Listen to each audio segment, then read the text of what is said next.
Évangile de Jésus-Christ selon saint Luc. En ce temps-là, les disciples qui rentraient d'Emmaüs racontaient aux 11 apôtres et à leurs compagnons ce qui s'était passé sur la route, et comment le Seigneur s'était fait reconnaître par eux à la fraction du pain.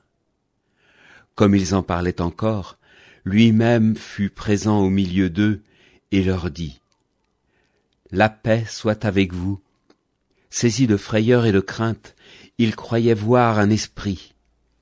Jésus leur dit : « Pourquoi êtes-vous bouleversés, et pourquoi ces pensées qui surgissent dans votre cœur ? Voyez mes mains et mes pieds, c'est bien moi. Touchez-moi, regardez. Un esprit n'a pas de chair ni d'os, comme vous constatez que j'en ai. » Après cette parole, il leur montra ses mains et ses pieds. Dans leur joie, ils n'osaient pas encore y croire et restaient saisis d'étonnement.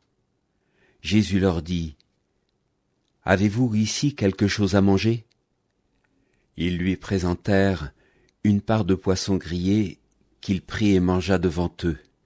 Puis il leur déclara : « Voici les paroles que je vous ai dites quand j'étais encore avec vous.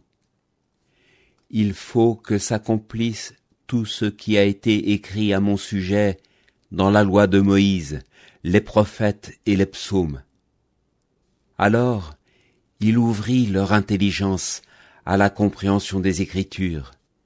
Il leur dit : « Ainsi est-il écrit que le Christ souffrirait, qu'il ressusciterait d'entre les morts le 3e jour et que la conversion serait proclamée en son nom pour le pardon des péchés à toutes les nations, en commençant par Jérusalem.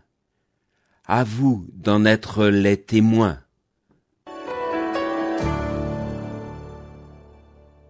Alors hier, nous avons vu que Jésus venait de se faire reconnaître par 2 disciples partis de Jérusalem sur le chemin vers Emmaüs.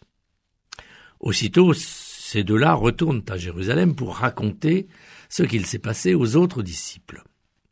Et voici que brusquement, Jésus se révèle à nouveau à tous les disciples rassemblés. Ce passage d'évangile insiste sur l'humanité de Jésus, sur son incarnation. Il nous dit que la résurrection, c'est pas un fantasme. Alors saint Luc met en scène non pas un Jésus spirituel, évanescent, mais une personne qui mange et que l'on peut toucher de ses mains, un Christ qui n'est clairement ni un esprit ni un fantôme. Un esprit n'a pas de chair, ni d'os, comme vous pouvez constater que j'en ai, dit-il. Oui, Jésus apparaît ici dans un corps physique pour parachever la logique de l'incarnation. Disons-le tout net, si Jésus est Dieu, il ne peut pas demeurer dans la mort. Nous recevons ainsi cet enseignement. L'incarnation et la résurrection ne peuvent pas être séparés, car si Jésus est à la fois pleinement homme et pleinement Dieu, il a un corps et il peut être mort et vivant à la fois. C'est pour cela que Luc veut montrer que la résurrection du Christ ne relève pas des contes ou des récits fabuleux, mais qu'elle a à voir avec la réalité. Le christianisme, notre foi, ne sépare pas l'âme et le corps. Si l'on croit vraiment à la résurrection, et nous le croyons puisque nous le proclamons à chaque fois que nous assistons à la messe, il ne faut pas mépriser notre corps qui est appelé à ressusciter.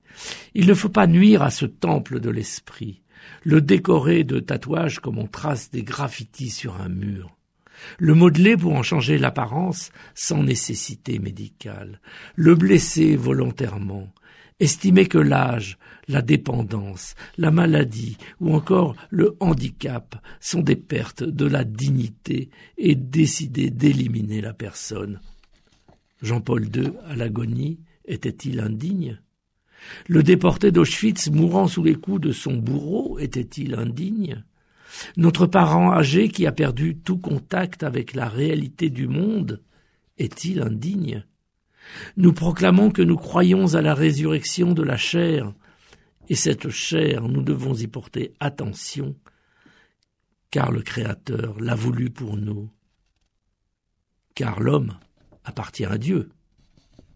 Oui, les apparitions du Christ s'ancrent dans une parole. Cette parole vient nous rappeler que Jésus, notre Seigneur, nous accompagne dans tous les aspects de notre existence, même les plus matériels. Oui, l'Évangile nous ouvrira l'intelligence et nous donnera une nouvelle compréhension de ce que nous vivons. L'Évangile du jour a été commenté par Gérald de Privé, diacre permanent au service